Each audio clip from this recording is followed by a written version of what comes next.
Hello and welcome to The Studio Demands It, an exercise in creative thinking where we will conceptualize, pitch, and craft a film or series based on the demands or stipulations from one of you listeners acting as a hypothetical Hollywood overlord.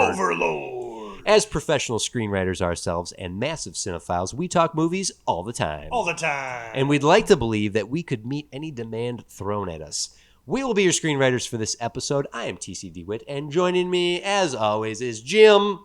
Guess who's back? Berzelic. Hello. You're back. Here I am. The audience, if we do this right, yeah, I have never been gone. You've never been gone. Jim has always been here. But for me, yeah, you've been gone a few weeks. Yeah, I have. Where did you go? I went to the Midwest. To Geneva. I went to the Geneva Convention. Geneva Convention. Now, last year, when you came back from Gen Con, I asked you about it. I think I called you Con Man, one of your multitude of middle names.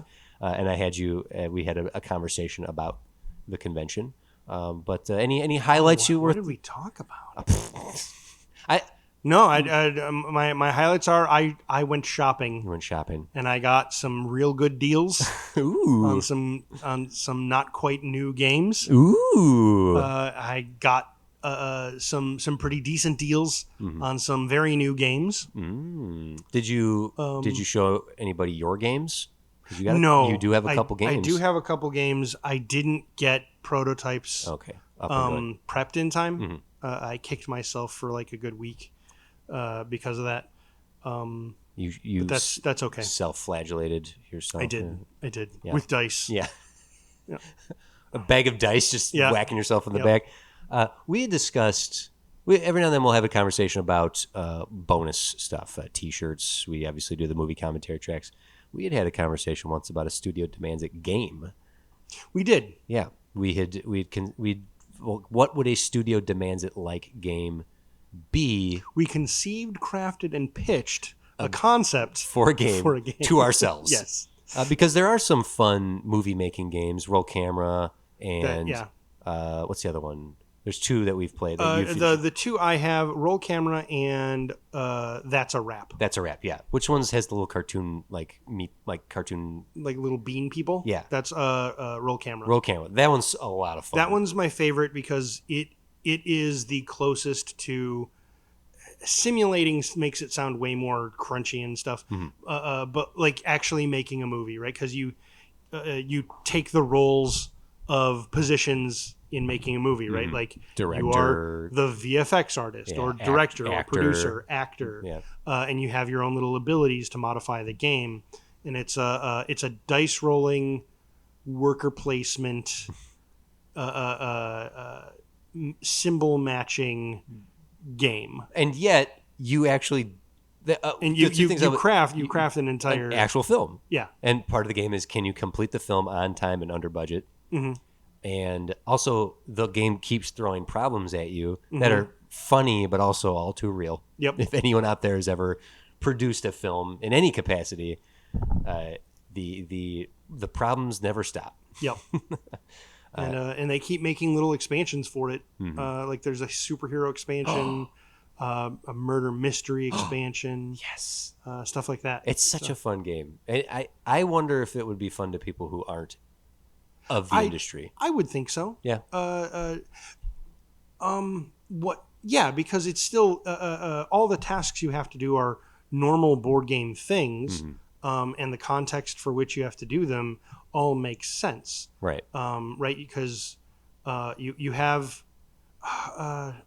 the script has certain combos of symbols to get bonus points, and then to film scenes, each scene is a layout that you have to match with these symbols. Yeah, I suppose just the mechanics of it, if you like tabletop games, it's going to satisfy. Yeah. It's probably just one of those things that's more fun if you're in the know. Yeah.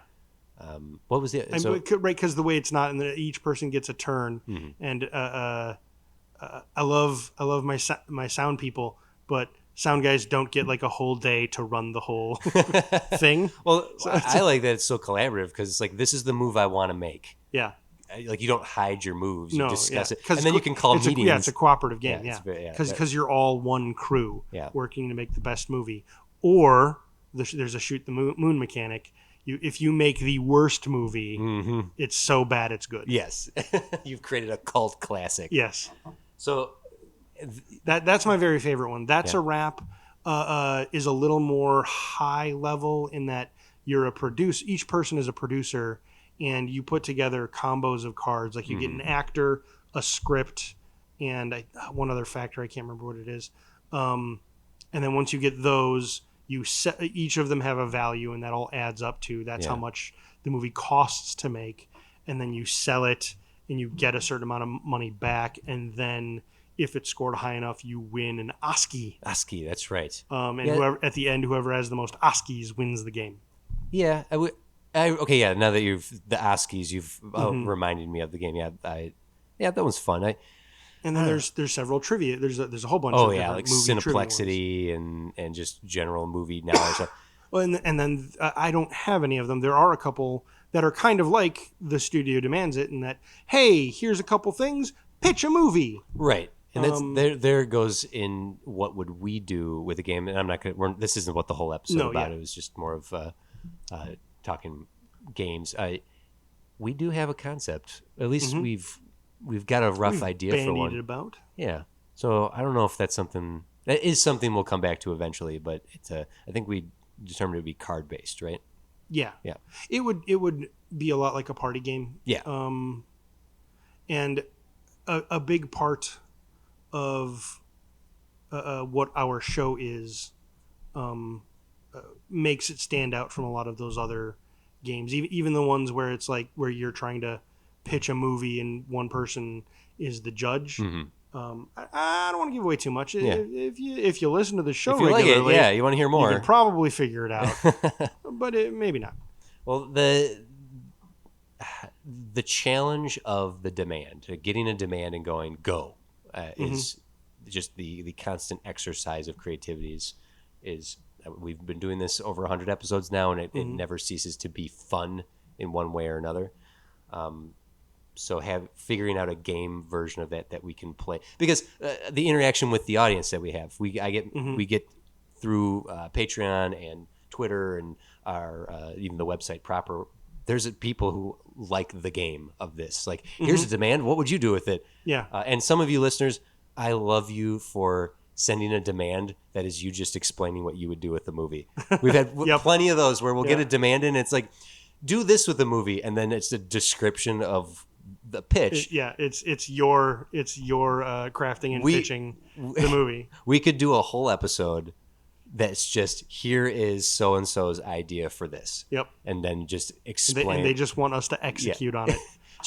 and I will totally do that, because when we get a demand like that, I will skim for content just to file it away so I know what the property is. And every now and then I'll get one of those and be like, just reading the idea and going, damn, this is good. Just I should take the time to write back to people who send demands like that to go, you do it. You've done it. Just do that. Tell people that. That's a great idea. If we did it, we'd be taking credit for your idea, and we don't want to do that. But how about we get to the actual demand for today, Jim? Let's do it. Okay. Well, Jim, our beautiful listeners, we do get demands from them literally all over the world. And you listening right now, if you haven't done it already, you can send us a demand, any demand you'd like, and we will have to meet it right here on the spot. We will read it live and go. Yep. And when we reach the end of the episode, if we've done our jobs, we will have pitched a full script and maybe even meeting or exceeding those demands. And when the end of the season comes, your demand could have helped us craft the script that will be greenlit by the fans for the finale. So thank you to everyone who keeps sending their ideas and their demands. Keep them coming. We love you for it. Today's demand comes from Fern at Excellence Studios. Excellence Studios. It's hard to say.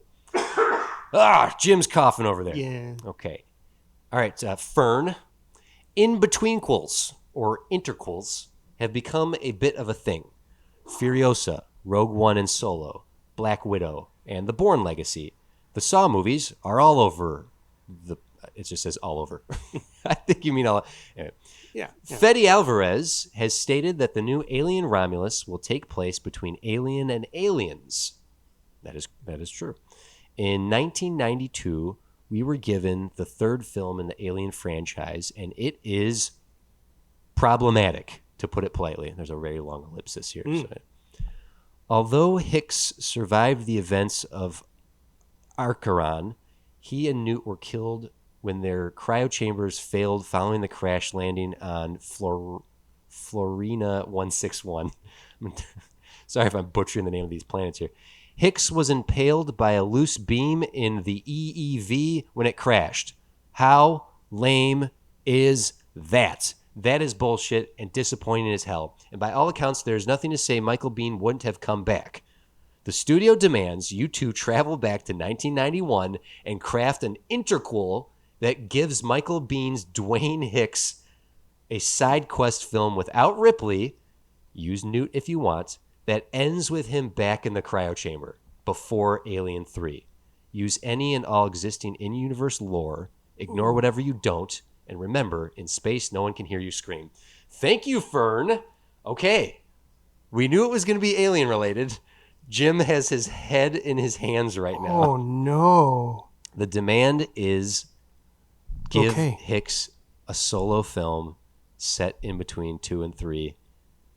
I would imagine that he is dying by the time he gets in the cryo. He just has to end up in the cryo chamber at the end of... Yeah, to die. To die. So give him justice for Hicks. Dwayne Hicks, by the way. Did you know that was his name? No. I believe that comes from I thought he was a sergeant? Corporal? The extended director's cut of Aliens has an extra scene where Hicks and Ripley speak and they both say their first names. So he says his name is Dwayne and she says Corporal Dwayne Hicks, and she's Ellen Ripley and he's Dwayne. All right. Okay, Dwayne. Jim, you reacted to this. This is exciting to me. This is great. We knew it was going to be honestly, aliens. We knew it was going to be aliens. Honestly, in interquels, in between quels, mid quels, in between quels is how I've always tweenquels. So a Twilight. We're making a Twilight. Yep. Tweenquel. Here's a film set between aliens and alien. They're hard to do. They're complex because the story limitations are so strict usually, and in this case as well. Mm-hmm. But they can be very satisfying when done right. The notion, I agree. I do agree with that. That if when they're done right, they succeed. It's a similar problem as prequels. You know where these characters are going to go. You know who's going to survive. So how do you build dramatic stakes in a film where you know where it's going? Like we know Obi-Wan's going to be okay. We're not worried for him at all during the prequels. Mm-hmm. At the same time, it is possible to do prequels like the Planet of the Apes trilogy, which we've been very talkative about this season. Mm-hmm. Solo and Rogue One are used as an example here. Furiosa is very good, despite knowing where Furiosa is going to get. There's a lot more space to play with in a lot of those, though. Like, it may not seem like it, but the challenge I think with this one is the space we're given is going to be like. Well, I'm currently not seeing the yardage available. I'm sure it's there. We'll find it. Like how much space we have. Well, here's the notion. Okay, the way this works is the end of Aliens. Ripley, Hicks, and Newt and the cat get in the cryo chambers and they head off back to Earth. Yep. When the third movie begins, they're diverted by I think an asteroid or meteor strike, and then they crash. And then Ripley wakes up, the other tubes are destroyed, and she survived. And I'll Google it just to figure out if we know how much time has passed between 2 and 3. And somehow there was an egg on board. Okay. That's something we can do then. We can put the egg on one of the chambers. What this ends up doing is the end of our movie, where it's going to be a Pyrrhic victory, right? It's going to be a somber tone, even if whatever we have Hicks do is ultimately successful, because we, the audience, know he overlooks this egg at some point. Yeah. That unless and that ends up being their doom. Unless, and we don't want to dislike him for right. We don't want him to become Star-Lord. Burke. Pulling the well, no. Not necessarily. glove off. I completely get. Yeah, we don't want him getting mad and punching Thanos. No, he doesn't have to put the egg on there. We can have someone else put the egg in there. No, yeah, and I'm not saying he's going to put the egg on there, but as we're telling this story with whatever conflict he overcomes and then goes back in and gets in his cryo tube, and then we do it matches. It's a horror movie, so it'll pan over and then we'll see the egg or whatever. Yeah, but it's going to be kind of like those. No, oh no. Well, we already know he's doomed to die. Yeah, it's true. Like his fate is sealed. Whatever happens to Hicks.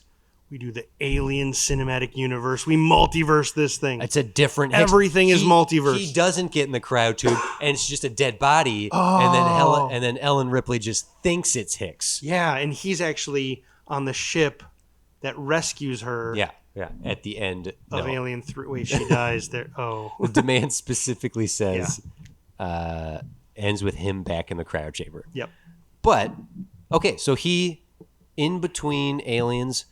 Something wakes him up. Something unlike let's say the ship gets. Let's say the scavengers grab the ship and they're scavenging it and find these pods and they open one up and Hicks comes out and now you have like, hey, leave them alone. Fight. I will fight you. What are you doing what are you doing to us? Hey, mix it up, pal. We got an adventure to go on. Hicks gets his ass kicked, and then he ends up back in the tube, about to die. Maybe, or maybe he's. This is. I've just breezed. Yeah. through. Yeah. Is that a? I think that's. We need to wake him up. Those are the broad strokes that we're going to do, that need to happen. I'm trying to figure out whether it's scavengers, pirates, another corporation, right? Because. That could be something to explore. I don't know if any other corporations have ever been mentioned in Alien. It's always Weyland-Yutani. Right.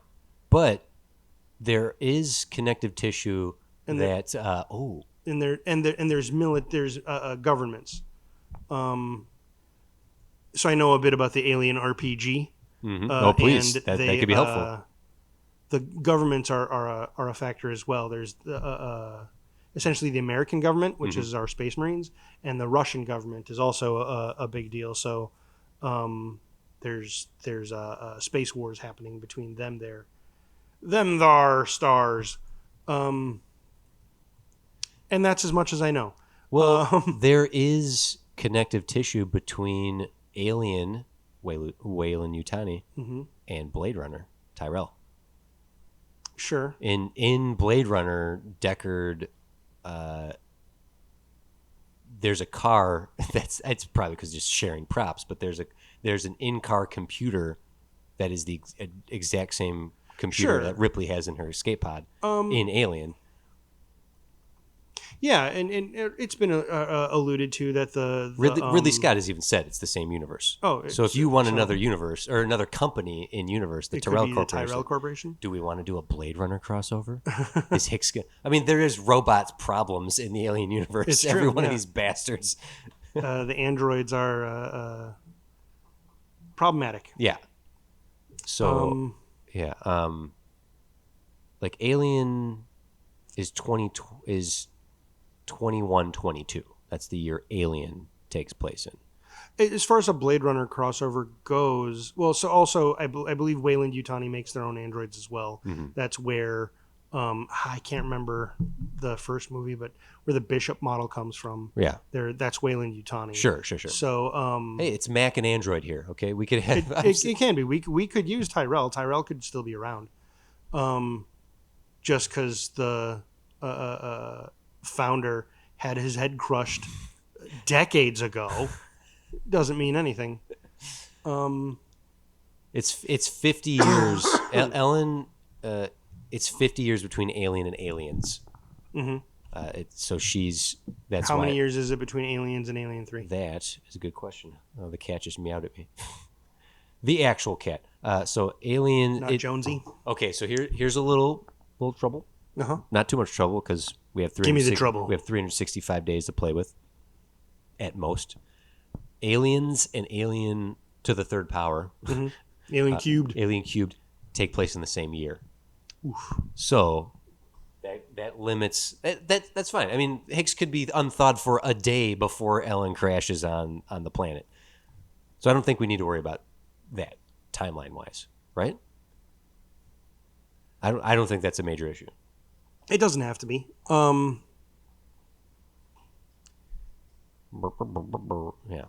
with like Prometheus. No, Prometheus Covenant. I don't want to even like talk like. Let's just look at Aliens. If Hicks is our main character, we should draw as much from Aliens as possible, right? I mean, yeah. Not mostly. Mostly. But that's not to say we couldn't lean into the horror elements that make Aliens so great. So let's back up. Okay. What type of xenomorph movie do you want to make here? Do you want to make a xenomorph movie? It should be a xenomorph movie. This is an alien movie. It needs to be. So he's not going to be fighting a predator in this. No. Okay, yeah. This is a Hicks movie, and he faces a xenomorph. Are you more... What would be? It would be Alien Hicks v. Yautja. Where do you land on the tone and style? Do you want to lean more horror and go Alien, or do you want to lean more action and go Aliens? Like going for this baseline movie building here. I think there's somewhere in between. It's a spectrum. It's not switches. Okay. I think it's important to lean into all of the bits that Alien brings to the table: isolation, alienation from the company and from other humans, and androids and crazy space monsters. Yeah.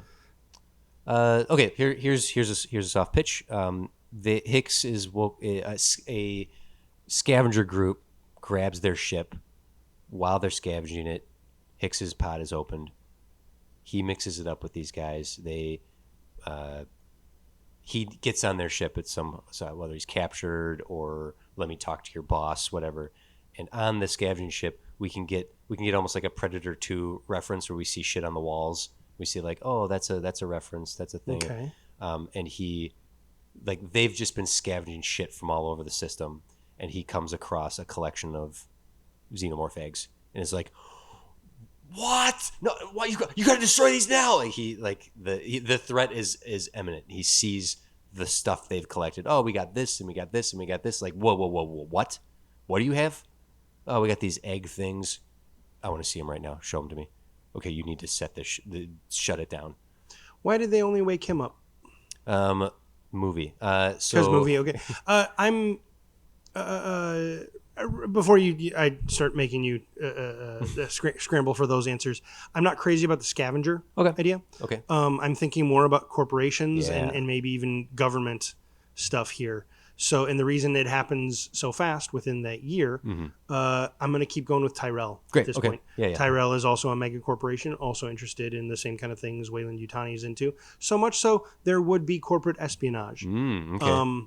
And so literally after their pod shoots off, it's headed toward Earth, Tyrell Corporation was not too far, had a ship not too far away because they know about the Weyland-Yutani colony. They know that the Space Force sent a crew there, and like they saw all of this at a distance. And so when they see this escape pod essentially shoot off, they're going to intercept it. Do you want to create a Burke connection here, that they like Burke was going to sell to the highest bidder kind of thing? Because he worked for Weyland-Yutani. He worked for Weyland-Yutani. Yes. I don't think he was. For whatever reason, He is a corporate weasel, but he was loyal to his company. Okay. I don't want to like start building in retroactive. Oh, we were talking to to Burke the whole time. Burke, and I don't want to do a Dodson situation. Sure. Just having them, they were monitoring the situation from afar. They see the escape pod. Yeah, and they're like, well, what can we? Ultimately, scavengers. Ultimately, they are scavengers. That's just not their profession. They're very professional about it. Okay, I like this that they retrieve the ship. There's cryo stasis chambers on the ship, sir. So don't wake anyone up. Now that being said, I also wish I knew more about the politics of the larger alien setting in regards to the governments and militaries. Because I also kind of like the idea of it being a Russian ship that picks it up, and that's why they wake Hicks up, and neither of the other two, because Hicks would actually be a military prisoner. He would have military things that they could interrogate him for. That would be their reason for waking him up, and no one else. That tracks. Like it doesn't necessarily have to be Russian. It could be a Russian analog, right? Whatever. If you want to create, I mean, just the fact that they're Tyrell, and sorry, you want a military? The reason I figured it'd be military involvement, government/military involvement, is because that's why they would wake up the soldier, right, to interrogate him. Why not? Because the corporation isn't. They wouldn't necessarily have those proclivities. That's not the right word. Leanings. And if anything, they would actually probably wake Ripley up. Well, to ask her stuff, because a jarhead's not going to know a marker from a crayon, and but Ripley making it military based is making it a military based organization, or having some sort of, maybe they have a military contract, and then let's talk to the soldier. The soldier's going to have the answers we want. I think that works. Okay. Because like in the extended universe, like outside the movies, so you got your books, your comics, and like even the role playing game, they all show that Weyland-Yutani consider themselves the top of the heap. There are still plenty of other competition. There's other competition within the books and comics, at least. Like there's Hyperdyne, Jing T Long, Bionational. Like all of them are other competing companies, and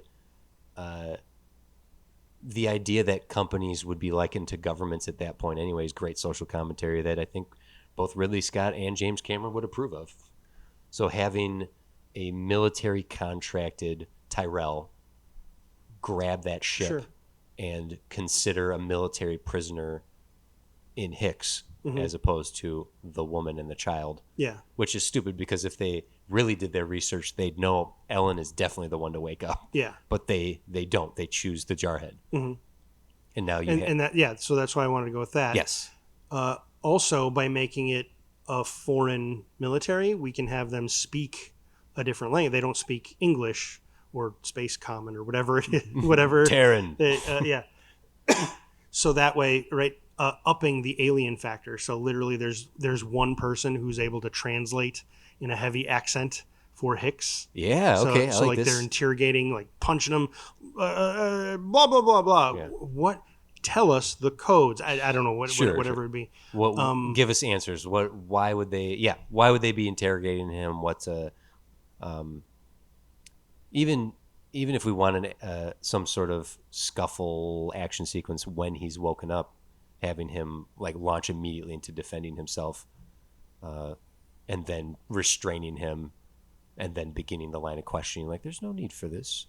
He said there's no need for this. What are you, the translator? Yes, that is literally what I am. But that begs the question, why? Why? Yes, it's corporate espionage. Sure. They are trying to steal Weyland-Yutani's stuff. Yeah. But adding that, what additional do they get by waking up the military man? Because they don't understand it.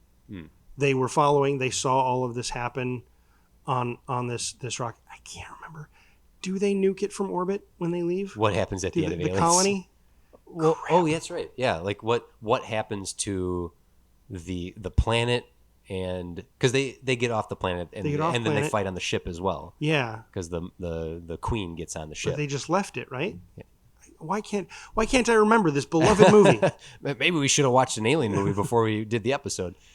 Hey TC, watch an Alien, will you? Watch an Alien, because it's. I mean the So, because the first place I go is this group. Artron. I mean, he says it literally in the demand. Like what is the fate of Acheron? Archeron? There's no R, so it's Acheron.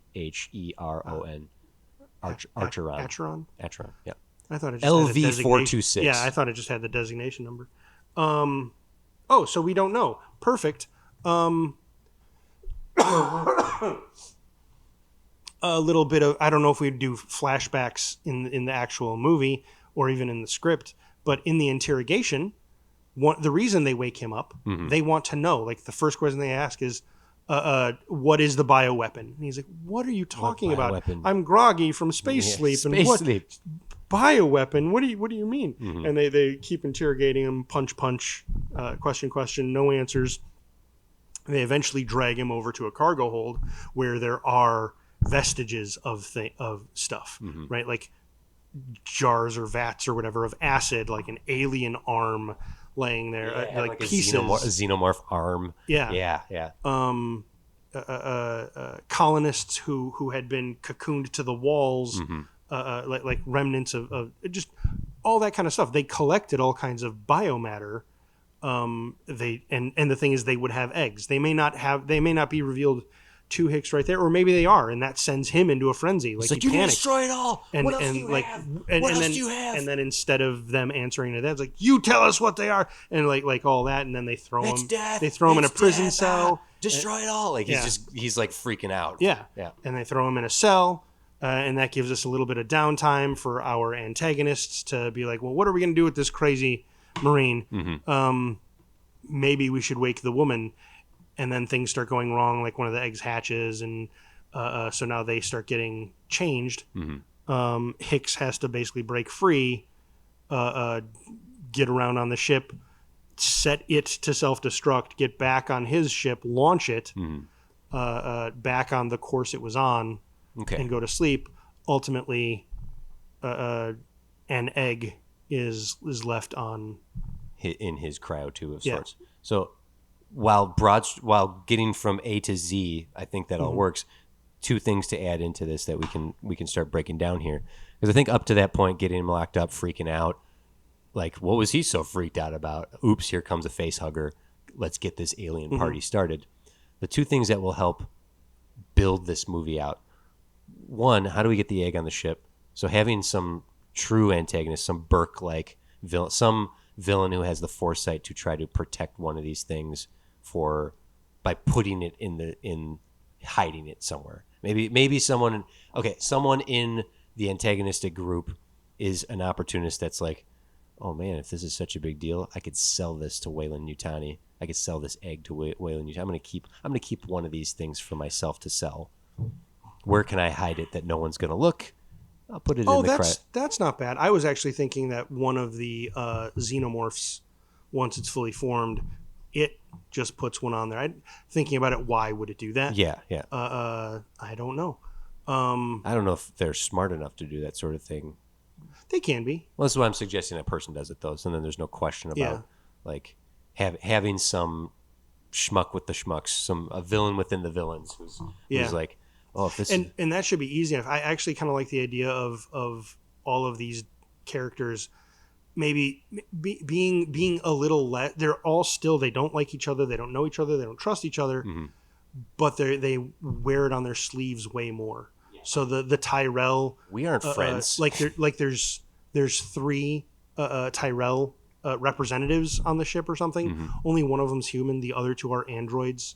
Granted, I know in Aliens they all knew Bishop was an android, so they weren't hiding it there either. But literally, the one hides behind the other two constantly. Yeah. Having like representatives from Tyrell, and then the ship itself is crewed by a crew of, we'll call them victims, but having a crew of guys who are not necessarily company men, but basically No, they're this foreign military. yeah, and having Basically, think of it as not reverse, but essentially, it's almost the same crew makeup as Aliens, just not a U.S. Marine Corps. It's a Russian. It's Russians. Russian. And instead of Weyland-Yutani, it's Tyrell. Great, and they're all baddies. Yeah, and where Burke was all smiles and secrets, the Tyrell Corporation is straight faced, just no emotion and cold hard truth. Yeah, they're like, why would I pretend to be your friend? We're not friends. Do your job. Yeah, we are paying you very well to do your jobs. Yeah. Hey, well, Weyland-Yutani might pay us a little bit better if we snag a couple of these things for ourselves. What do you think about the idea that the Tyrell guy doesn't trust his Russian envoy? I don't know if that's the right word, and tells one of his androids, move one of those eggs, hide one of those eggs. Sure. Yeah. Where should I do that, sir? Where they would least expect, on the Weyland-Yutani boat. Great. Yeah. That gives it. That's more unexpected than some opportunistic guy hiding it. So I like that. That having it be a contingency.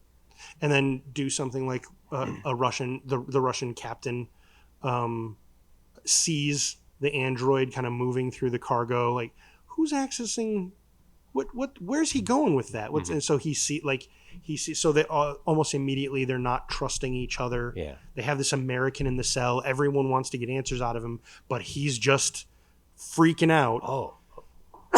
Okay, I like this. I realize that we're taking a lot of the agency away from Hicks. No, we'll get to Hicks, because I think having I like what you're doing here. That the distrust amongst them, having the first kill not be an alien kill, or just either that, or we don't get to see. A dead body is discovered, and so now it's like who. Okay, we have a murderer on board. It's not the guy in the jail cell because he's screaming about monsters, and Hicks is good. Like, the audience knows what's coming. Hicks knows what's coming, but we allow the dramatic irony of these people thinking, "Oh, one of you amongst us killed one of us," and there's a murderer amongst us, and it's like, no, the audience is sitting there going, "No, you asshole! There's a xenomorph on their ship, and you're gonna die." Yeah. So having that little bit, even if it's just 10 minutes of whodunit. Amongst the Tyrell and the Marines. Oh shit. Okay, so yeah, sorry. The beats of it, they get Hicks, they interrogate him, they beat him up, throw him in a cell, and then the conspiring starts. Tyrell has an android take an egg. Android doesn't react, or the egg doesn't react to an android. Yep. That's why he's able to place it just fine.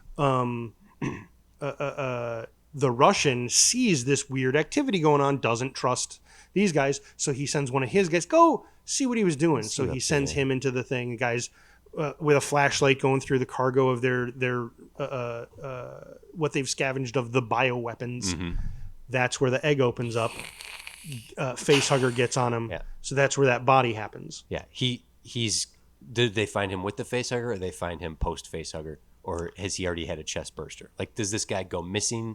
Don't know yet. Okay. What do you think? I if we could find a way to have this guy first go missing and then turn up with his chest wide open. So it's like, our guy went missing. What did you do with our guy? Because what's the gestation period of a facehugger to a chest burster? Speed of plot. Speed of plot. Okay.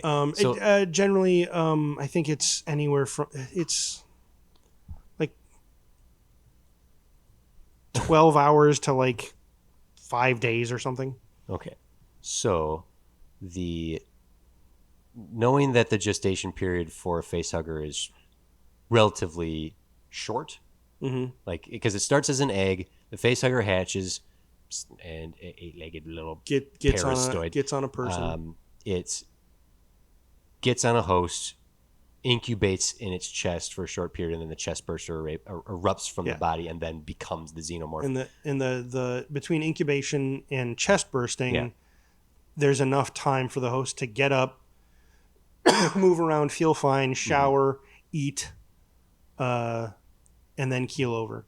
Even in Aliens, or in the graphic novelization of Alien versus Predator, the original, not the movie. The person felt bad enough that a thing happened while they were outside of the colony.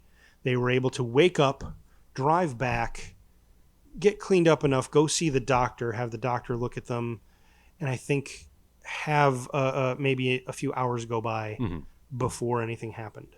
Well, So that's from the comic. Okay. Yeah. Well, going from the screenplay to Aliens, since we're going from Hicks's story specifically, looking at the screenplay proper, it's 3 to 6 hours from gestation to chest burster. And that's also fine. Great. So go check on what that android did, having that guy disappear for 3 hours and then discovering his burst open carcass, I think is enough time to create the tension of distrust amongst these people and Hicks going, Well, I mean, they'd probably be dragging him around to try to, actually it'd be interesting if they do discover him with the face hugger on him. They're going to drag Hicks out immediately. Okay. Actually, that might be interesting. The Russians, who don't have a translator, maybe, or maybe they do have a guy. I don't know. They pull him out. They drag him down to the infirmary. They're like, what is this thing? What is this bioweapon? Kill him. Kill him now. But even before that, maybe whether we see it on screen happen or when we get it through Hicks' perspective, when he gets there, he sees a doctor is terribly burned, his hands are wrapped and stuff. Acid, because they tried cutting into this thing already. Something like that. Yes. So a brief moment of distrust, and Hicks is still trying to let me explain this to you. That thing is going to kill us all. Yes. Yeah. And you will tell us how to dismantle the bioweapon. No, this is not something you can weaponize. Yeah. It will kill us. Yeah. This cannot be a weapon. You need to. This killed all of my men. Yeah. And I barely survived. Yeah. So his warnings are gonna fall on deaf ears. What? Sorry, just to back up a minute. The suggestion of something on the ship is killing everybody. I realize the best alien movie we've seen recently is the last voyage of the Demeter. Sure. Which is the Dracula boat movie. That was an excellent alien movie. It was. Because it really was, who's killing who? Yeah. There's a Dracula on your boat, you idiots.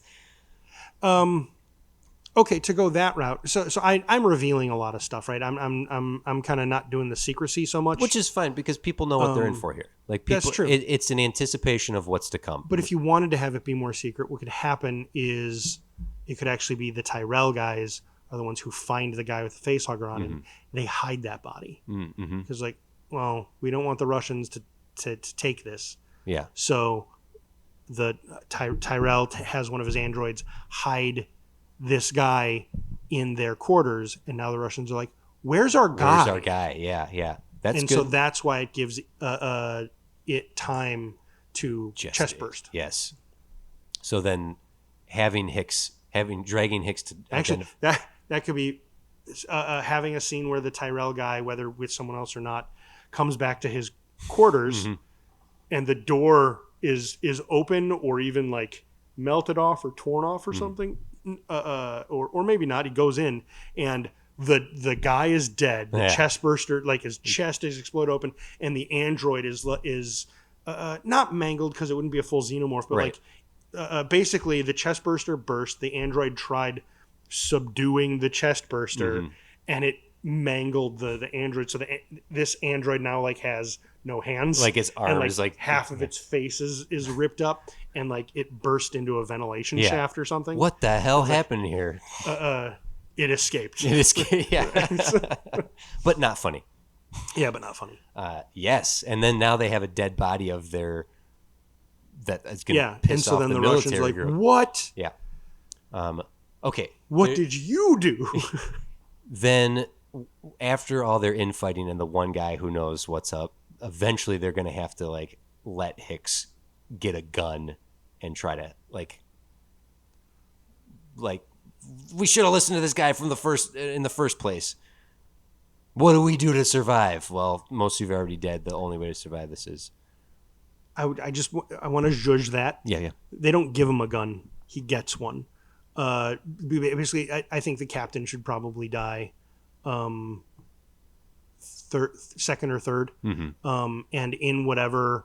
actually, probably by time the xenomorph is fully formed, Mm-hmm. it's going to kill the captain in probably that fight. Mm-hmm.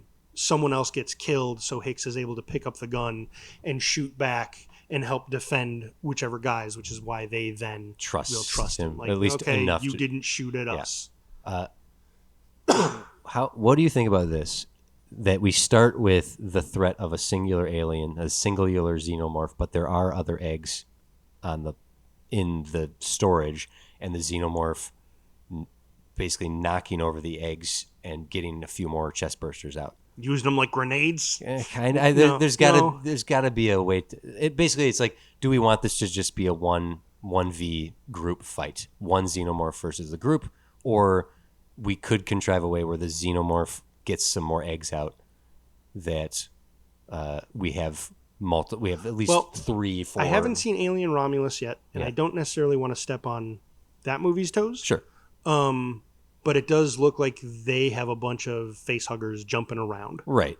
Well, Aliens gave us full. We saw just a couple of chest bursters. The xenomorphs were already there, right? The xenomorphs were there, and we got two major scenes with face huggers. Yeah. Okay. So it all comes down to: do we want more xenomorphs to fight, or are we just going to have one? I take it you want more? I'm could go either way, but Okay. in terms of what to do with an action movie as much as a horror movie is, we need.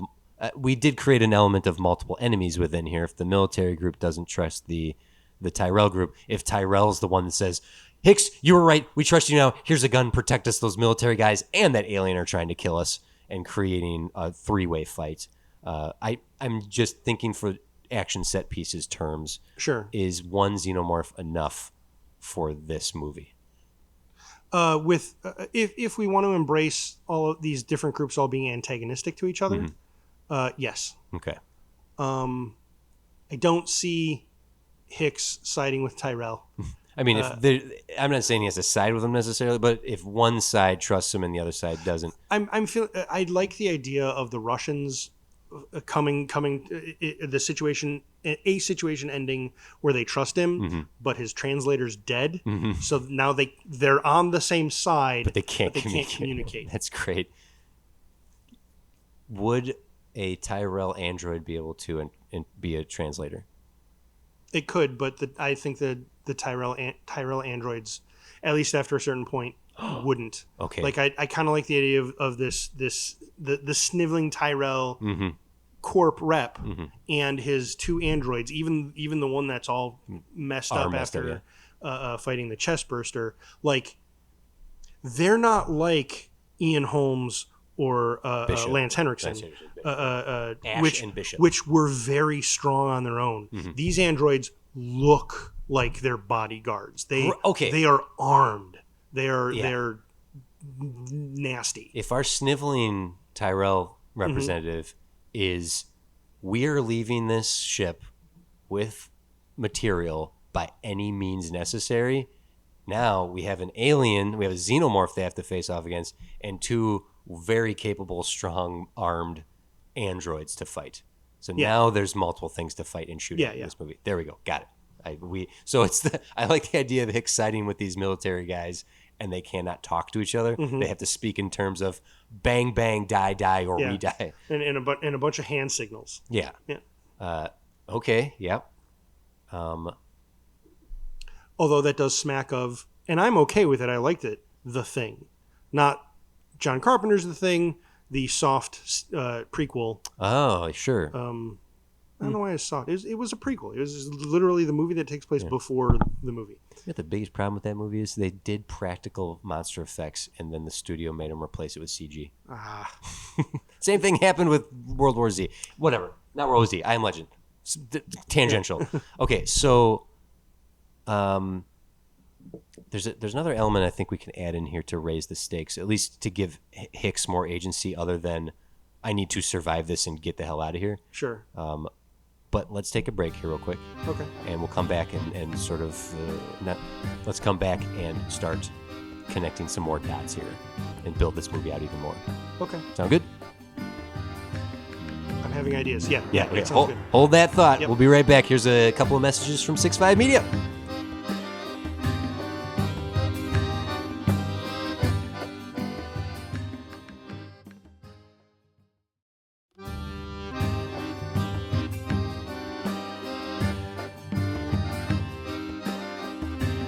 Aliens. Okay, we're back. Okay.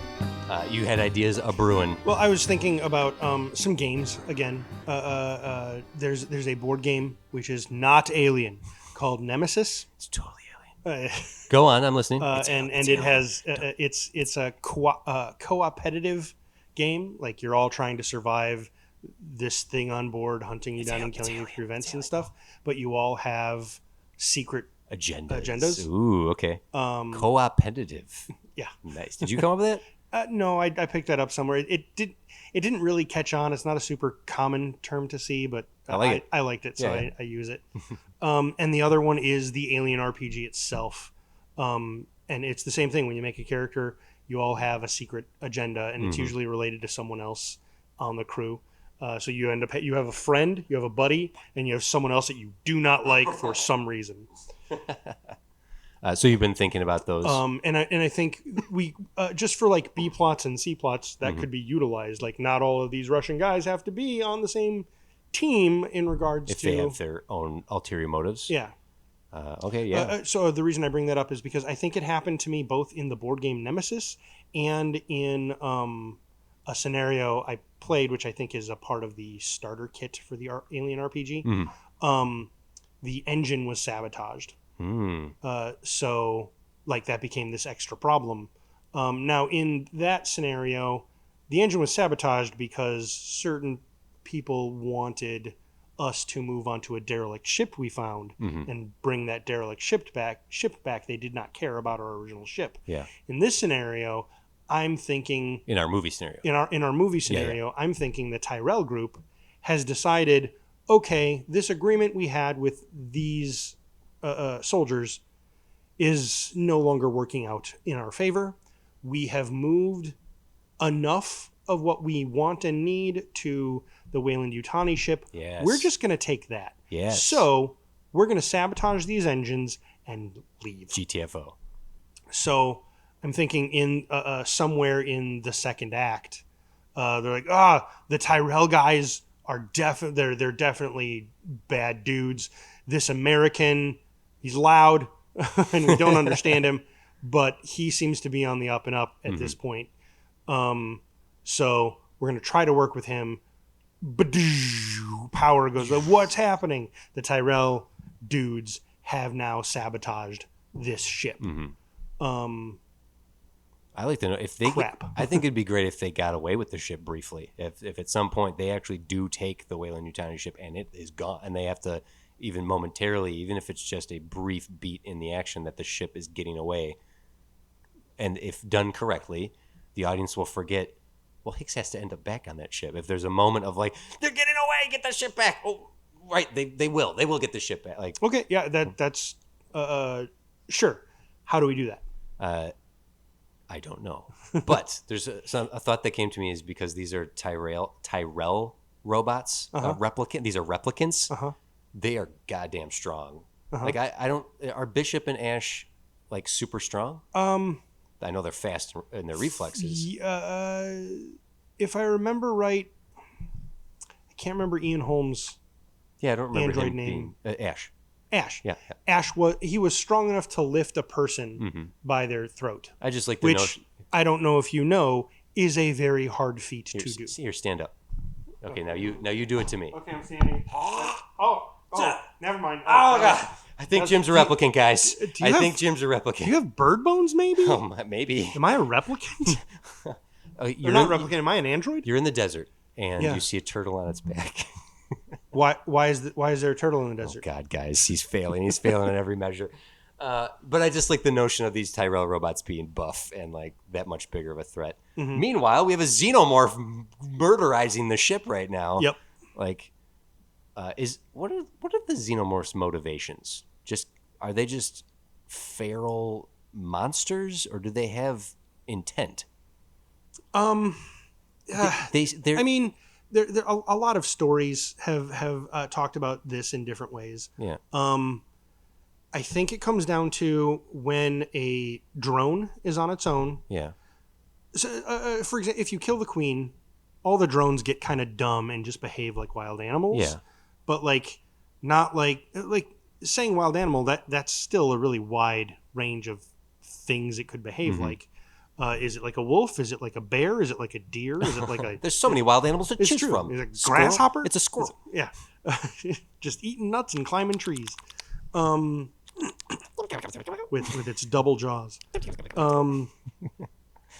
But they become much dumber, much more dumb, much less smart. To give. But yeah, okay, go ahead. It is also said when one is alone, they kind of know that they're alone and they start adapting. Mm-hmm. That's why that's been an explanation for why the one in the first one and the one in the third one are so crafty. Yeah. At what they're doing, and like actually both of those, it's deleted scenes, at least for the first one, of it's trying to cocoon people and make more of itself, because it was a deleted scene because they hadn't invented the eggs, right? So that's not actually canon. Mm-hmm. So as far as we know, it's killing these people just to kill them because it's angry. Yeah. I'll go back to the notion of a couple more eggs getting thrown out there. Could we contrive a reason that the xenomorph would be relatively intelligent enough to try to make more of itself? So there have also been stories that say, so a drone, when it's on its own, realizes it's on its own, it will parthenogenesis, right, the whole frog Jurassic Park thing, turn into a queen, so it can make more eggs. So it can lay eggs. But how long would that take? It would take a long time. Or longer than I think we want our movie to take. Having the xenomorph get back to the storage room and knock over the rest of the eggs. What we can knocking over the how about this? Good. The xenomorph is growing. Whichever point this happens in the movie, they don't believe Hicks, right? Mm-hmm. They're like, how big is this thing? And the Tyrell people, maybe at that point, they're not at odds yet. So the Tyrell, the android is like, it's a meter. Yeah, it's like a king cobra size. It's a snake size. And he's like, no, it's gonna grow. What do you mean it's gonna grow? It's gonna grow like twice as big. How fast could it possibly grow? No, it's gonna grow larger than these things. Stand 7 feet tall. Yeah. And they're like, no way, no. And while that's happening, the xenomorph has gotten to the cargo hold and taken the other 3 eggs, we'll say, and it's moved them. Tyrell has already moved their one, so they don't have to. So that one's already planted. It's moved 3 somewhere else. They don't know where else. Okay. So now the xenomorph, what it's doing is it's not just killing people; it's abducting them and dragging them back to where these things facehuggers are. To crack an egg open and make some. So at the very least, we could get a second, maybe a third xenomorph in the mix. Great, I like that. Because our ship because this ship we're on can be large. Right, it's a ship that can hold a ship. Yeah. Right, because I'm imagining they get the Weyland-Yutani ship, Hicks's ship, onto theirs. Yeah. Great. I want to add an element. Coughing. I want to add an element for Hicks. Him surviving and telling these people, "I told you so." I don't know if that might be enough. That might be enough to give us a full 90-minute movie, a 2-hour movie of just watching him be right and then survive this to escape. That's what the Alien movies with Ripley are. Yeah, right. However, no, not necessarily. They're all, well, with a couple exceptions. It's Ellen Ripley tells you what's going on or how to actually approach this. Yes. And everyone doesn't listen do to her, it. and then it happens exactly as she says. Yes. And then she survives. However, in the second one, she does have the stakes are raised because she's trying to save Newt. That it isn't just I'm going to survive. It's I need to protect Newt and survive, and both of us need to survive. I'm going to get as many people out of here as possible. Mm-hmm. But that's the cat and the girl need to live. It might not be necessary, but I'm going to suggest that we need to create a character or characters, even just one or two, for Hicks to protect and try to help survive. That if there's a doctor on the ship who is neutral, a neutral party, who is the medic that came with the ship. They're not military. They're not Tyrell. That Hicks ultimately has like the closest relationship, friendship, allyship with, where it's like we want to see that character survive. What's wrong with The Thing? Oh, the movie The Thing. What's wrong with it? Nothing's wrong with the movie. Exactly. They didn't have that. They didn't have. Yeah. Okay. That's fair. Right now, this is a real sausage party. Sure. Granted, there's no reason some of military these people, Russian the Tyrell, couldn't be women. Yeah, not at all. Like, there's no reason one of the androids can't be a woman. That'd be great. That's also true. Yeah. Well, we will get. That's also true. We'll get Daryl Hannah to even play the. Right. She's the replicant from. Having, because here's the thing. No, here's the aliens. That's the thing. Hicks needs to get so messed up he ends up in that cryo tube. I guess he doesn't have to, but I think having him get his ass kicked so hard that he's gonna die, and then getting him in that cryo chamber next to Ellen one last time as the ship goes off into the distance feels like that would be the most satisfying conclusion of this film. So to have Hicks put himself in a position of survival and allowing himself to fight to the death against the xenomorph in the end, being as heroic as possible. That's what I'm trying to do. How do we? It's one thing. It's one thing that he survives this, but it's another thing to make him a hero. So that when he gets in that cryo tube, even though he dies in Alien 3, he went out a goddamn champ. That's what I'm trying to say we need in this movie. How do we make him a hero and not just Kurt Russell from The Thing, who's a badass? A badass hero who dies. You see what I do? Do you take my point though? That if I don't know that we do. That we need to mess him up so much that he's going to die anyway. Yeah, well, right, because he doesn't just die of natural causes in the cryo tube. Right, he dies in the crash. Right. That his sucks. Condition. I think it would be more fulfilling if Hicks survives this like a badass and gets in that cryo tube and dies. It's no different than the results of Alien 3, which is he survived that long just to die like that. But if he's beat up, that is more satisfying? Yes. Isn't that less? Because he worked so freaking hard and then random... I think it's more satisfying. I think that if we see him fight to the bitter end where he's going to die, like he's willing to lay his life on the line and he's bleeding out, broken bones, but he heroically saves a couple of these people, and then just wants to get back in his cryo tube to die next to the woman he developed a relationship with. Then even though he dies on impact on the crash, we know that he probably died before the crash even happened. That he goes out like a badass. I've made my pitch. Sure. Isn't that more of an action movie than a horror movie? Yes. Think of something like Cabin in the Woods. Those two, in the end, survive despite losing. Like, they get to the very end. They've beat... Hey, that was Sigourney Weaver. It was. They kick Sigourney Weaver's ass, and then the giants destroy them anyway. But they were at least the guy, I can't remember his name, he was going to die anyway. Like, he's going to die, regardless of whether or not those giants burst out. So he still goes down like a boss, like a badass. And and you want to know you want to discuss the beats where that happens rather than just through the scuffles. He gets he gets injured. Do we create a newt? Sure. Do we create a cat? Do we create? Oh, that's what we're coming back to. Yes, that's what I'm saying. Do we make him? Is it possible to make him more heroic by giving him someone to protect as opposed to just survive? That's what I'm suggesting.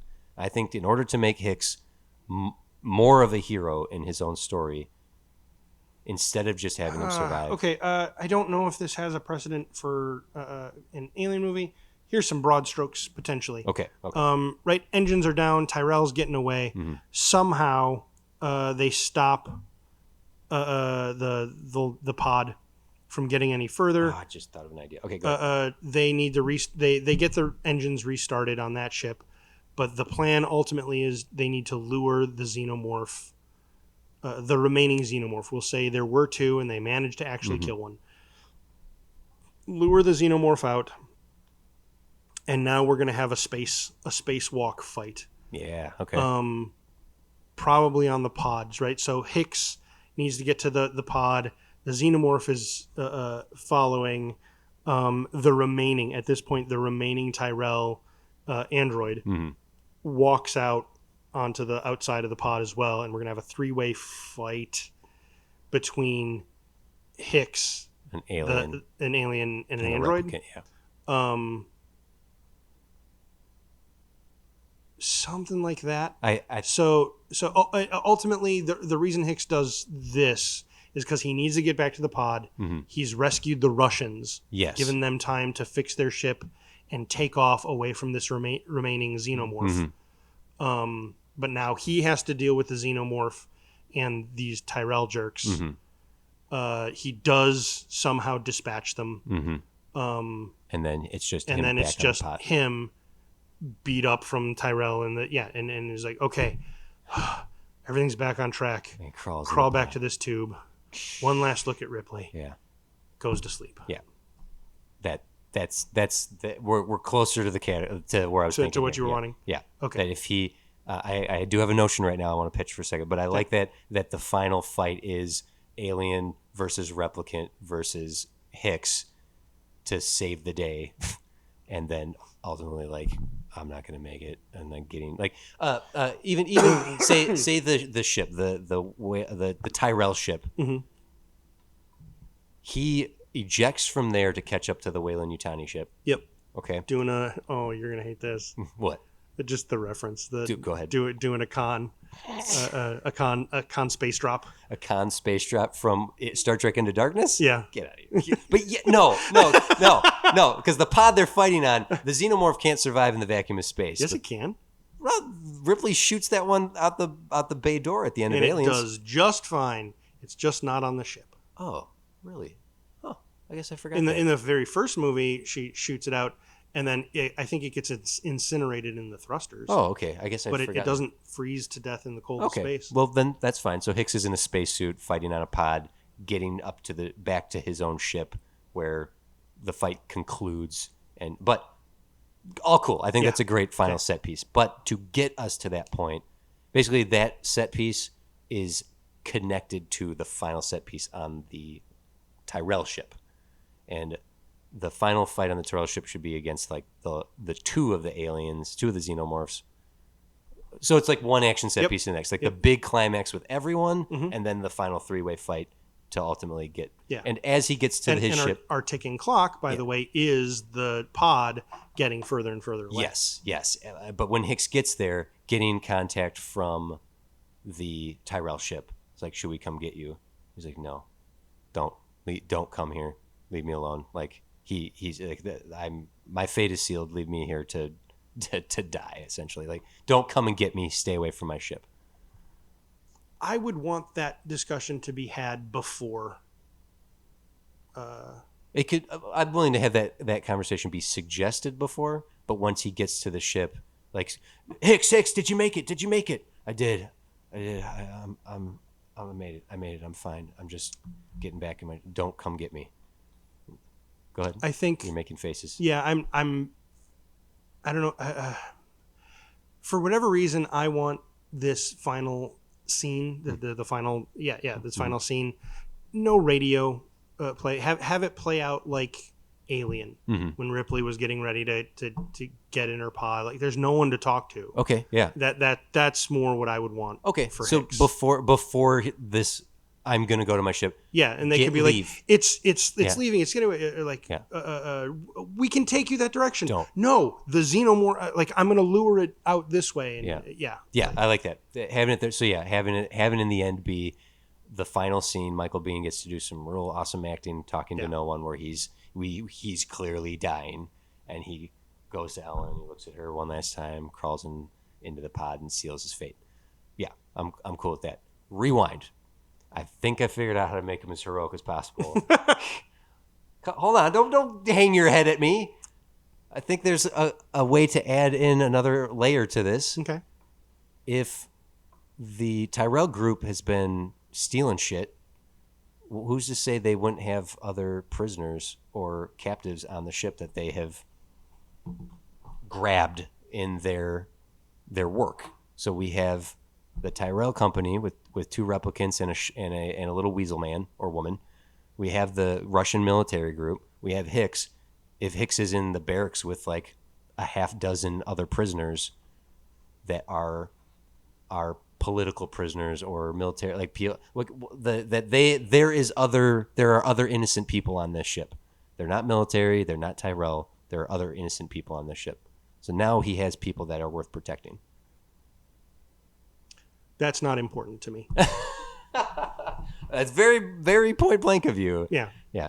Because it's. I think he's heroic enough. Okay. In this fight, he's trying to free Ripley and Newt, who are unknowing, like they're MacGuffins at this point, right? Yeah. They're okay. And he's trying to free them from the clutches of another corporation, which is somehow worse than Weyland-Yutani, as well as this military contingent that are supposed to be his sworn enemies. I retract. We don't need to add prisoners. No. I said it the way I did because I don't feel anything for this story beat.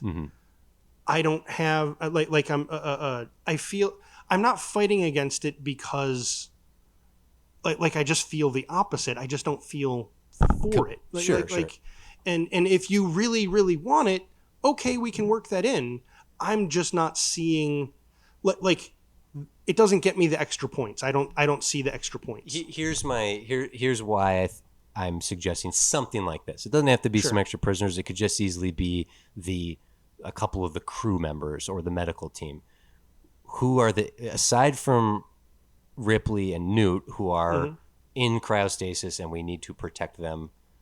Who are the innocent people in this? None. We don't have any people to be like, oh no, for Hicks. Hicks is fine. Hicks is going to be fine. Ultimately, these other soldiers, but they've been embroiled into a thing much deeper and darker than they had bargained for, just like the Marines in Aliens. Yeah. So then as long as we create a character or two that are sympathetic, then we can fear for them. Okay. Because you're shrugging it off, but I think it's important for us to, looking at Alien, these are just oil riggers. They are not military at all. They're truckers. They're just space truckers. Yeah, and so they this is just a sad fate that they've stumbled upon. They had no ulterior motives. They weren't out there doing anything bad. They were just space truckers who got caught up in it. So you feel bad for every one of these people as they get killed. Okay. In Aliens, we fear for Newt. She's an innocent little girl, and we're worried about Ripley because, oh God, here I go again. Do you think Aliens wouldn't have been what it was without Newt? I'm not saying Newt was entirely unimportant. She serves a very important purpose to the theme of motherhood. Sure. And stuff. She's the stand-in for the daughter Ellen Loss, who's now grandmother. And also the corollary of Ripley to Newt is the same as the alien queen to the eggs and her drones. Yeah, it's great thematic elements there. Would it be better without Newt? No, I think it would be worse for it because of those themes. You evoked The Thing. Sure. You're right. The Thing is much like Alien. There aren't any bad guys in The Thing. They are all just victims, and they're all just tough dudes who fate destroys them one by one. So maybe we don't need to have any sympathetic victims in this. But I think at least having one, even just one military guy that the audience laughs, like chuckles at, is endeared to, will help us. Oh, having a funny guy's fine. That's what I in order to create the most horrific elements, Sure. we got to care that these people are getting killed and not just, you know what? No. I was going to counter myself, but now I'm walking it back. Doubling down. Yeah. Because even Predator, while those are all a bunch of meatheads, we got Shane Black's character, who's the Joker. We have two best friends who, they might love each other more than just friends. Like we've established, and even in Aliens, they're all characters that we don't want to see die, even though they're all loudmouth a-holes. Sure. Hicks is the quiet leader of the group. So yeah, we don't need extra prisoners. I just need to. I think you it's want important. more personalities. Yeah, I think that's. Yeah, and I think there can definitely be so. Because in the grand scheme of things, we want to hate Tyrell. It's funny that you went with Predator because Predator even has that character, but you didn't even mention her. The woman. God damn, that's on me, folks. That's on me. All I think about are all the sweaty men. Yeah. So yeah, we need the woman from Predator analog.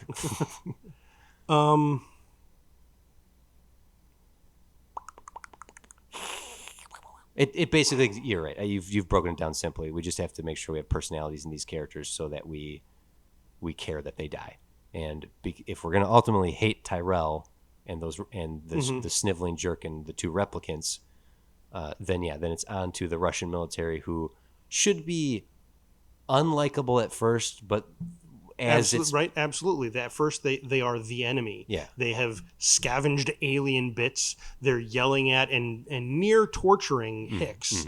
But then once things go sideways, we get a xenomorph, and then a second and third xenomorph, and we find out that the reason for this is it's the animosity. But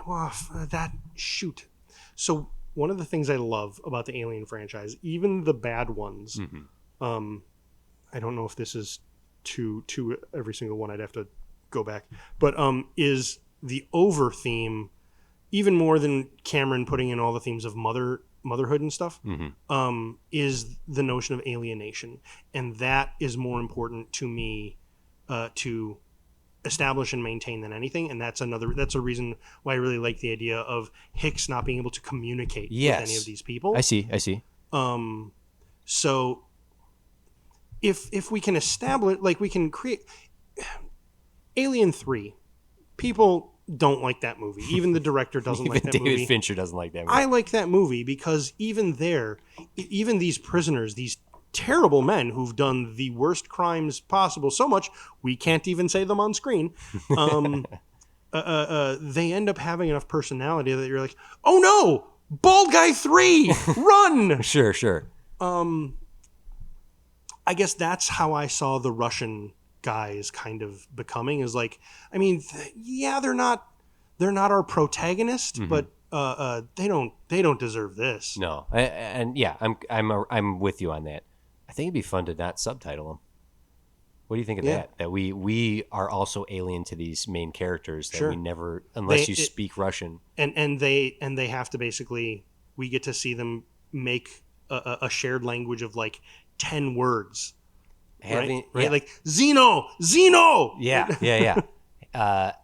Having Hicks get a moment with one of them that is light, like in a moment of reprieve, having some sort of barely verbal conversation of some sort of levity of like, gum, like, pop, like some... Sure. So, honest, what's popping into my head is like literally right after they managed to shoot a xenomorph away, right?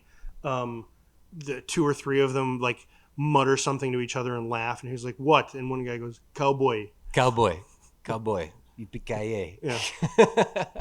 Something like so that. that's what they call him for the rest of the movie. So, yeah, something He's like up that. on a scene, get a cowboy. Like he does something like in the shooting away of the alien that they all recognize it as like a cowboy move. Yeah. Maybe he drops like the rifle he's using and goes to like a handgun Yeah. and does some move, and they're like, hey, I like that. Yeah. What? Cowboy. Yeah. It's not cowboy. Yeah, spin. Do the thing. And then and even just one time, like it can be a recurring thing or even not. It's just like that moment of connection. Mm-hmm. Maybe like as one of them, maybe undermines our entire theme of alienation. Yes, but ultimately the goal with alienation should be to bridge the gap and come to a common ground. Like, we're making a horror movie here.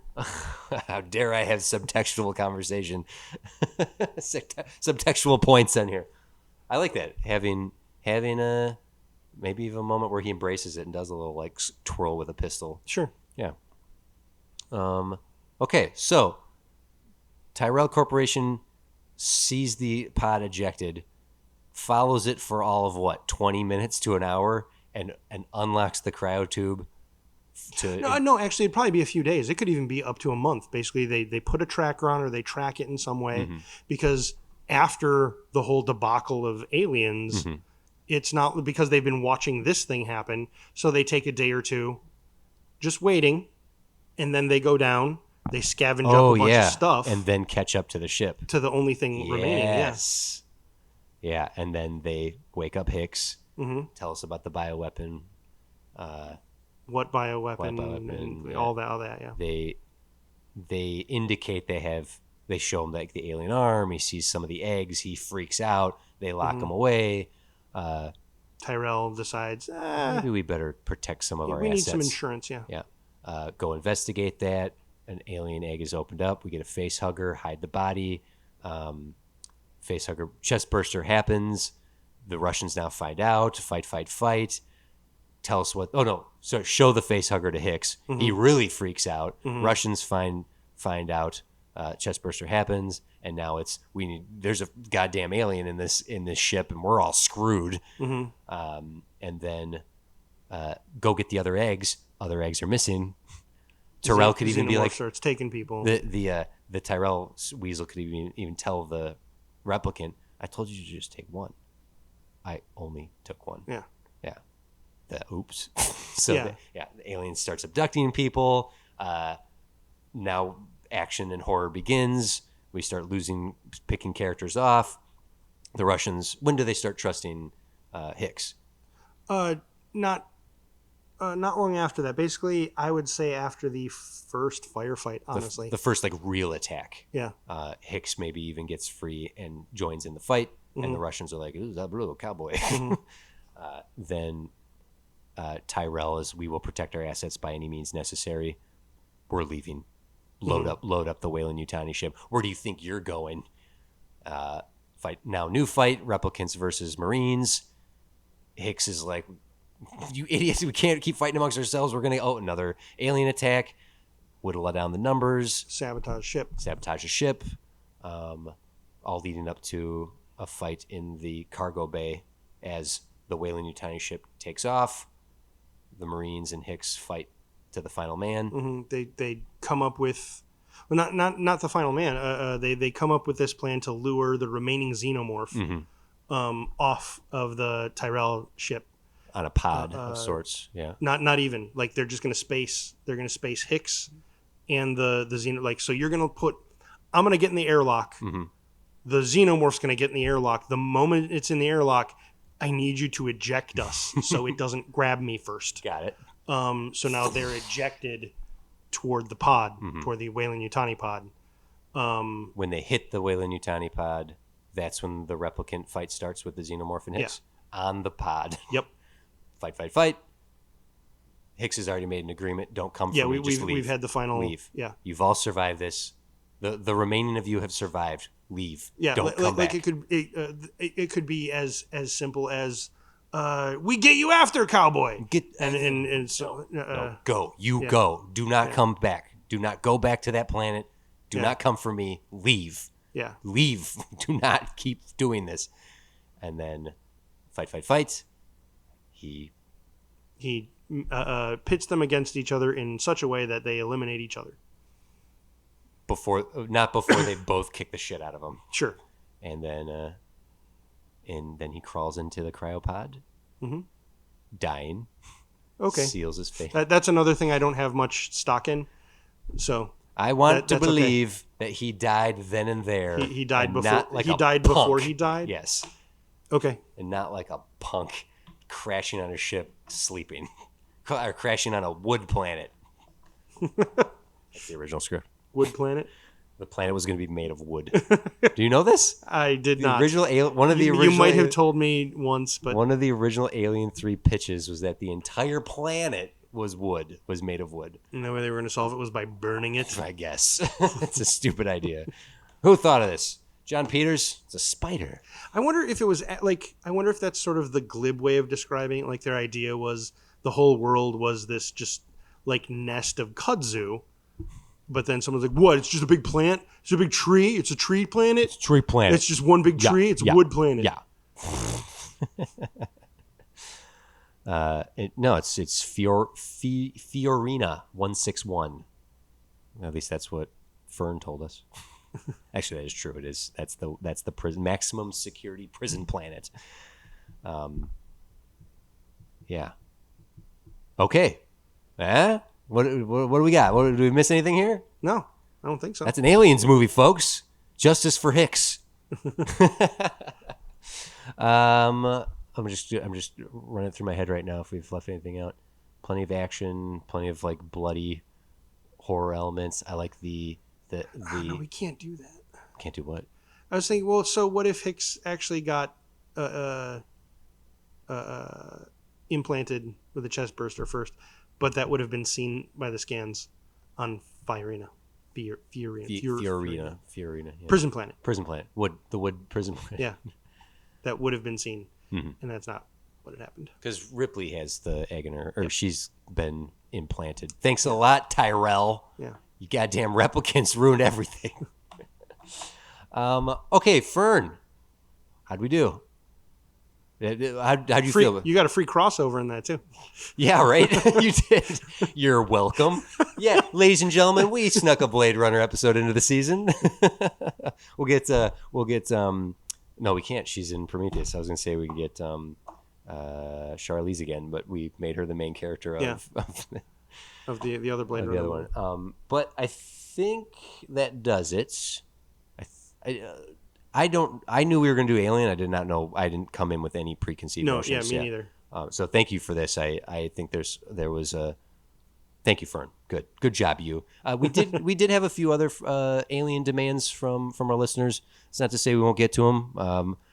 Somehow, Alien Frontier was one of our most successful episodes. Yeah. Getting that many write-ins for the finale was pretty easy to convince us to do an Alien episode again this season. Plus, Romulus looks great. I'm very excited to see it. As of recording, we have not seen it. Not yet. But as of, I will be seeing it before you. Yes, yeah, but not too. Whatever the case, but not before this recording. Yeah. Anyway, Fern, how do we do? I think that does it for this episode. So we'd love to know if we did in fact meet the demand for today. So please hit us up. Agree, disagree. What did we miss? What more could we do? Whatever you got, we want to hear about it. So please message us directly at studiodemandsit.com or on Instagram at studiodemandsit, which still needs to be updated. I'm holding myself to that. We need to update the Instagram. If you aren't already, you can subscribe to us on all your podcast players of choice. And if you feel like giving us a little review, you can do that in your podcast app. It's so easy. I've heard people say. People have come up to me, big, strong people. No. Listen to that man. Give us a 5-star review, and that helps us get out there in the algorithm. Doesn't even have to be 5 stars, but you can also find us on YouTube and TikTok, where we post video content, including material not heard here on the show. And Jim, where else can people? You can find us on Reddit at r/StudioDemandsIt, and on Discord, which you can get to off of our website. There's a button to join. up at the top there. Join in the conversation. Yes, I've been kind of reticent. I gotta jump back on there. And truth be told, that is the best place, I think, to elaborate on how we did. Probably. Yeah, I think the Reddit or the Discord. What do you think? Both. I think those might be the best places to like really engage us in conversation about. I love the direct messages we get from people. Like I respond to every one of them. Jim does as well. But I think if you have ideas, if you don't want to contact us directly, getting on there actually might be more fun. Well, because ideally, hopefully, the whole reason for those sort of open communities is because not only can you tell us how you think we did, but like everyone else can then chime in and we can all talk together. We will be a writer's room, if you will. And I will. And if you want even more, we have a Patreon. For a couple bucks a month. You can get episodes early, extended double-length episodes. We did a whole Deadpool and Wolverine conversation for this episode if you want to hear that. We also have movie commentary tracks, and you can also show us some love by just subscribing for free. Just going on there and checking it out. Massive thank you to 6'5 Media for everything they do for us. Please check out the other 6'5 shows if you're so inclined. So, Jim, unless you have anything else. Not currently. Cool. All right. You know the thing from Alien Romulus that you point out in the trailer that I'm excited to see is the zero G acid. What's that all about? Puddle that the character's slowly drifting toward. You know what? There's something. Maybe we could brainstorm right now. There's at least there's an iconic moment in all, like Alien, the chest burster scene, Aliens, the iconic double mouth thing like right in Ripley's face in profile. An zero G acid moment. Even Prometheus has some great visuals, like Ripley kissing an alien. No, the basketball. The basketball is what's something new we can add to the franchise here? What is something like what kind of iconic image? Yeah. What is or are you looking for images to replicate? No. I don't want to replicate it. I'm wondering if there's anything that we can suggest happening in this. What's our fingerprint that we can add to the franchise to say, like, hey, a chest burster coming out of a Predator, an AVP. Boo.